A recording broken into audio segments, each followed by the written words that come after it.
Bonjour au groupe 517.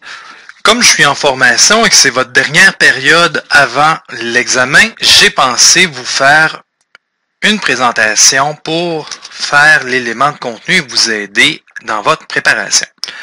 Devant les documents que vous avez reçus, il y a un document qui s'appelle Synthèse en environnement. C'est celui-là que je vais paraphraser pendant les prochaines minutes.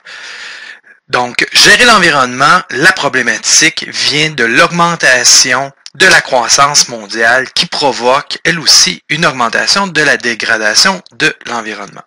Cette interdépendance-là, on l'a pris en compte à partir des années 70 où on a vraiment réalisé toute l'ampleur de la situation qui était pour arriver. Par la suite, pour répondre à cette difficulté, on a inventé la partie du développement durable, qui a deux préoccupations. La première préoccupation est de régler l'écart de richesse et la dégradation de l'environnement. Voilà pourquoi le développement durable est né. On réalise que la coopération internationale est essentielle afin de réussir à peut-être tenter de régler et de développer le développement durable. Qui est l'acteur principal dans la gestion? C'est l'État. L'État a la capacité et la responsabilité de créer des règles en environnement. C'est lui qui est le régulateur, c'est lui qui a cette responsabilité-là. Tous les autres dépendent du bon vouloir du gouvernement. Par la suite, la gestion de l'environnement est une responsabilité partagée entre les niveaux, autant l'État, l'individu, les entreprises, et il faut vraiment tous y mettre l'épaule à la roue. La coopération internationale doit exister parce que la pollution ne connaît pas de frontières. Si on veut régler une problématique, prenons un exemple les plus acides, fallu faire une entente avec le gouvernement américain. La portée des accords internationaux se limite à la volonté politique et plusieurs pays ont très peu de volonté politique. Pourquoi? Ces pays-là ont-ils peu de volonté politique? C'est en haut. Parce que les volontés politiques sont motivées par des valeurs. Donc, si les gens ne prennent pas le temps d'aller indiquer clairement par leur vote les valeurs que leurs gouvernants doivent développer, les États font face à tellement de lobbying qu'il ne se passera rien. Combien ça coûte protéger et réparer les problèmes en environnement? Ça coûte cher. Sauf que dans cette évaluation-là, il faut tenir compte des coûts sociaux associés à cette dégradation-là. Qu'on parle qu'en période de smog, le nombre de personnes vulnérables, qu'elles soient âgées ou avec des problèmes respiratoires, qui rentrent dans les hôpitaux, ce coût-là doit être tenu en compte. C'est quoi la conséquence de la mondialisation sur l'environnement? C'est cette compétition-là, qui peut être à la hausse ou à la baisse au niveau des normes et la manière que les multinationales y travaillent, mais tout ça est influencé par les choix des consommateurs qui par leur achat, influencent et dictent les manières de penser des multinationales. Kyoto. Kyoto, c'est le cœur de cette évaluation-là, c'est le cœur du module environnement. Si vous n'êtes pas capable de nommer à quelle année le protocole de Kyoto, 1997, si vous n'êtes pas capable de l'expliquer, qu'est-ce qu'on visait par Kyoto, vous allez avoir des pépins en situation d'examen. De plus, vous devez connaître la position des États-Unis, qui est super simple. Nous n'embarquerons pas dans Kyoto parce que les États ou les pays en développement n'ont pas de cible qui les contraignent. Le Canada a signé et a entériné l'accord. Par contre, le gouvernement conservateur a décidé de ne pas l'appliquer parce que ça mettrait notre pays en récession. La partie européenne dit que le protocole de Kyoto a été une locomotive afin de régler la situation et d'aller plus loin. Les pays en développement refusent toute contrainte économique liée à leur entente. Donc, ils l'ont signé parce qu'ils n'avaient pas de contrainte particulière dans l'application. On va juste déplacer un petit peu. Comment concilier la gestion du développement durable? C'est important de prendre conscience que les pays industrialisés surconsomment alors que les pays pauvres ont toutes les difficultés du monde à répondre à leurs besoins. Tous ces besoins-là provoquent une baisse ou un épuisement des ressources des écosystèmes. Les éléments que vous devez tenir en compte quand on parle de consommer les ressources, qu'on parle de l'élément combustible fossile et la partie solution, l'énergie renouvelable, que ce soit l'eau, ces pénuries qui provoquent que une certaine partie de la population a accès à de l'eau non potable, que ce soit l'utilisation des terres et du couvert forestier.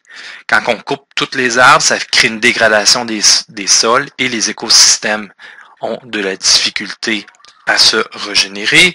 Que ce soit notre surconsommation de produits alimentaires qui est inconciliable parce que quand on surconsomme des biens que la terre produit en termes alimentaires, il y en a d'autres qui, eux, ne mangent qu'un bol de riz par jour. Et la gestion des déchets qui est le cœur. Donc, on a 5 éléments qui peuvent être regardés dans l'utilisation des ressources, soit le fossile, l'eau, l'utilisation de la terre, les produits alimentaires et la gestion des déchets.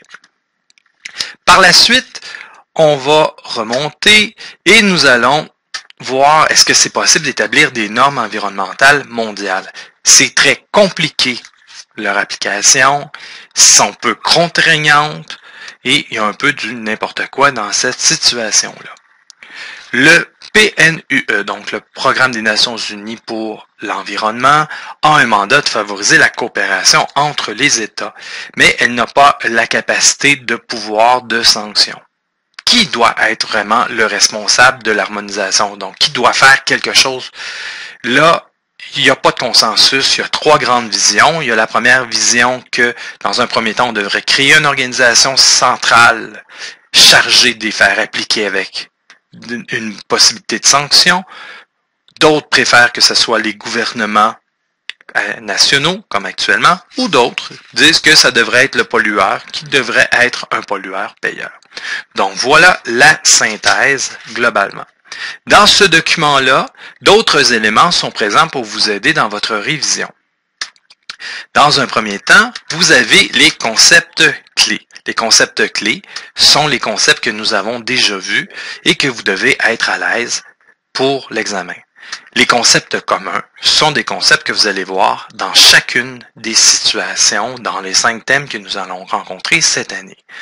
Pour les concepts communs et les concepts particuliers de ce module, des définitions pourraient vous être demandées en situation d'examen. Des connaissances essentielles nous permettent de comprendre et de situer l'ensemble des connaissances que vous avez. Le document devant vous est un squelette. Si vous n'étudiez que cette partie-ci, vous aurez des problèmes. Maintenant, abordons la question d'examen en tant que telle. Dans un premier temps, sa structure. L'examen a 14 questions. 7 questions à réponse courte, qu'elles soient des questions à choix multiples, qu'elles soient à vrai ou faux, texte troué, analyse de graphique, etc. 5 questions de type examen du MEDS. C'est des types de questions que vous avez vécues en secondaire 4, en histoire. Vous avez un recueil de textes que vous avez reçu incessamment dans la période. Et pour vous aider, on vous réfère pour cette réponse, vous devez lire tel texte afin de pouvoir déduire une réponse, mettre des textes en relation, déterminer quel texte est quoi. Donc, 5 questions de ce type-là. C'est le type de situation que vous allez vivre en examen final dans le cours de monde contemporain. Ou bien, vous allez en être exempté. De plus, vous avez un réseau. Un réseau de concepts, un réseau de connaissances liées à l'environnement. En gros, c'est un tableau avec une banque de mots. Ce tableau-là peut être sur 1 ou 2 pages, tout dépendant du module, et vous permet d'avoir un panorama complet de la situation. Et on conclut par une prise de position, la question longue. La question longue, son objectif est de vous permettre de prendre position. Est-ce qu'il y a des opinions meilleures que d'autres? Oui. Est-ce que vous allez être pénalisé par votre proposition? Non. Vous êtes évalué sur la qualité de l'argumentaire, son explication, son développement. Comment répondre à la question longue? Une question longue, dans le fond, il y a une phrase dans un premier lieu qui va vous dire au correcteur, ma position sur tel des aspects sera, donc je suis pour tel problème, je suis contre. Et vous allez faire 3 paragraphes et un 4e. Pour chacun des paragraphes de prise de position, dans un premier temps, vous allez nommer votre argument, à peu près une phrase. Vous allez expliquer votre argument en une ou deux phrases. Par la suite, vous allez appuyer votre argumentaire par des statistiques, des exemples, des faits. Ceux-ci vont être disponibles, trouvés sur votre recueil de texte. On va revenir par la suite au recueil de texte. Et une phrase pour conclure. Donc, vous allez faire 3 paragraphes qui aura cette structure-là. Que vous soyez pour ou que vous soyez contre. Si vous êtes mitigé, par contre, vous devrez faire 4 paragraphes, 2 pour, 2 contre. Cette position-là est toujours plus difficile à défendre. Un 4e paragraphe va vous être demandé. 3 solutions qui respectent le développement durable. Que vous soyez pour, que vous soyez contre, vous allez avoir à réfléchir sur trouver, nommer des solutions à cette problématique-là. Vous la nommez en une phrase et par la suite, une phrase qui explique ta solution. Donc, pour ce 4e paragraphe-là, ça va prendre 6 phrases pour y répondre. Voilà pour la question longue. Pour vous aider à faire face à ces questions-là, vous avez un recueil de texte. Le recueil de texte, on va mettre ça clair, vous n'avez le droit que de le surligner. Donc, vous pouvez prendre les couleurs que vous voulez, mais vous ne pouvez pas écrire d'informations dessus. S'il y a de l'information dessus que je validerai à la situation pendant l'examen, vous allez perdre votre texte. Les 2 premières pages, section questions de type MELS. C'est vraiment des questions que vous aurez pour répondre aux 5 questions de l'examen sur cette situation-là. 11 textes qui sont nommés. Par la suite, pour la question longue, vous tournez votre page du document préparatoire, vous allez retrouver 5 demi-pages qui vont vous permettre de trouver de l'information. Là, devant moi, je regarde un graphique circulaire de l'utilisation de l'eau brute, l'avenir de la Terre. Vous avez donc plein d'informations pour vous aider. Vous avez vers la fin, compétence 2, prendre position, vous avez des documents pour vous aider à aller plus loin dans votre prise de position. Vous pouvez aussi en déduire des arguments par rapport aux 2 positions. Voilà ce que je vous aurais dit si j'avais été présent en classe. Pour le restant de la période, vous pouvez, dans un premier temps, emprunter les 2 corrigés, partie 1 et partie 2, afin de corriger votre document. À la fin du document, sur la synthèse, vous avez des activités pour aller plus loin, pour vous préparer. C'est des questions qui auraient pu être dans l'examen, mais qui ne sont pas. Et vous pouvez aussi regarder à vous monter une synthèse. L'important, c'est de travailler à préparer votre examen qui s'en vient incessamment la semaine prochaine. Et sur ce, en début de semaine prochaine, quand je vais vous voir, je vais revenir sur des stratégies d'études, même si vous ne pourrez pas l'utiliser à ce moment-ci, et des moyens afin de vous permettre d'avoir un meilleur examen. Et sur ce, bonne fin de cours.